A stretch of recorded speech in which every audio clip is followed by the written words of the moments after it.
Ejercicio. Utilizamos la fórmula de trabajo igual a fuerza por desplazamiento. Luego usamos el trabajo sobre el gas, que sería el negativo del trabajo neto realizado sobre el pistón, es igual a el trabajo del pistón más el desafío, más el trabajo realizado por el pistón. Reemplazamos sus respectivos valores y despejamos el peso Q, lo que nos daría por último un peso Q de 26.000 metros.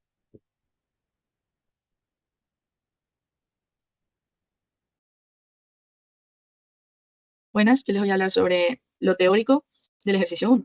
En este ejercicio analizamos un sistema cerrado compuesto por un cilindro con un pistón móvil. Se nos da la información sobre el peso del pistón, el área del cilindro, el trabajo realizado por una resistencia y el trabajo neto del sistema, y el desplazamiento del pistón. Nuestro objetivo es determinar el peso de la masa adicional llamada Q, que contribuye al movimiento del pistón.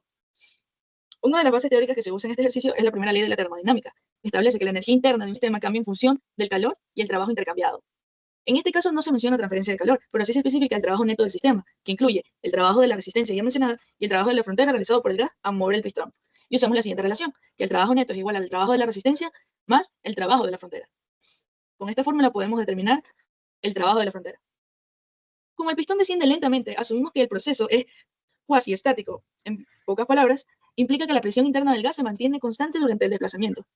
En estos casos, el trabajo de la frontera se calcula como el trabajo de la frontera que estamos calculando es igual a la presión constante del gas por el delta V, que viene a ser el cambio del volumen por el desplazamiento del pistón.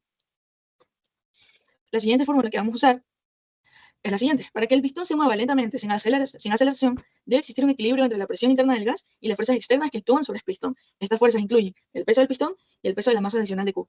La presión se relaciona con la fuerza total sobre el área del pistón mediante la presión es igual a la fuerza total sobre el área.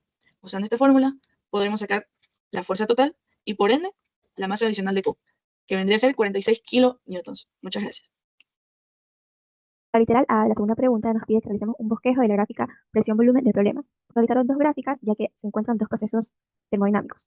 El primero es un proceso isocórico y se representa con una línea vertical que nos muestra la disminución de presión a volumen constante, lo que implica una disminución en la temperatura del gas, también que se extrae calor del sistema, lo que reduce su energía interna.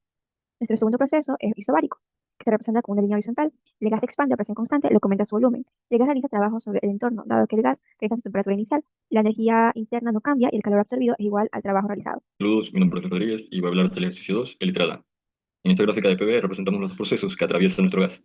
Comenzamos en el punto A con un volumen de 6 litros y una presión de 5 atmósferas. El primer proceso es un incremento de volumen constante, la presión baja de 5 a 3 atmósferas y eso lo vemos en una línea vertical hacia abajo. Luego, en el segundo proceso, el gas se expande a presión constante, de 3 atmósferas pasando de 6 a 10 litros, representada por la línea horizontal hacia la derecha. Finalmente, notamos que el producto de PV es igual a los puntos inicial y final, lo que afirma que la temperatura termina igual que el inicio. Gracias. Buenas noches, voy a resolver la pregunta 2, literal B. En tal caso, obtuvimos dos procesos, el proceso isocórico, que es a volumen constante, y el proceso isobárico, que es a presión constante. Como tal, en el proceso isocórico, partiendo de la primera ley de termodinámica, un delta de energía interna es igual al calor hecho por el sistema menos el trabajo hecho por el sistema. En este caso, el trabajo equivale a cero, pues equivale a cero. En este caso, el delta de energía interna es igual al calor. El calor está gobernado por el número de moles, por la capacidad calorífica a volumen constante, por un delta T. Cabe destacar que se obtuvieron en cada coordenada presión-volumen, se obtuvo una temperatura usando la ecuación de los gases ideales.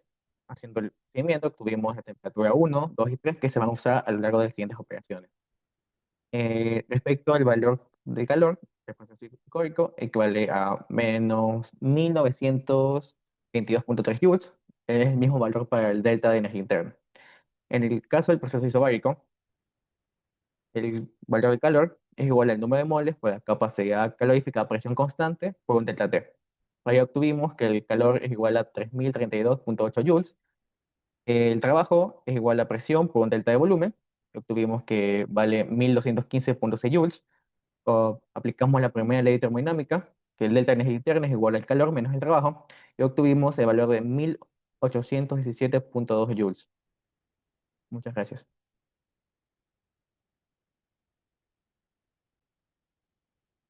Bueno, y ahora vamos a hablar de la parte teórica del ejercicio 2B. Como tal, tenemos una suposición del ejercicio, de la cual ya como podemos reafirmar, se muestra una relación de presión y volumen con la gráfica, como podemos ver en el ejemplo de aquí. Ahora, hay dos procesos, el isocórico y el isobárico.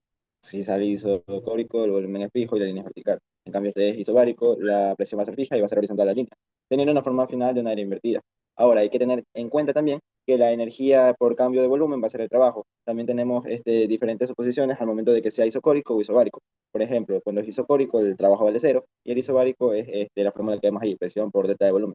Esto nos sirve para hacer, usar la fórmula de acá después y también podemos tomar en cuenta lo que sería la energía interna y la primera ley. Ahí tenemos las fórmulas. Ahora, se calcula en el proceso y se suman los resultados para todo el ciclo, como podemos ver y vamos a resolver en el ejercicio.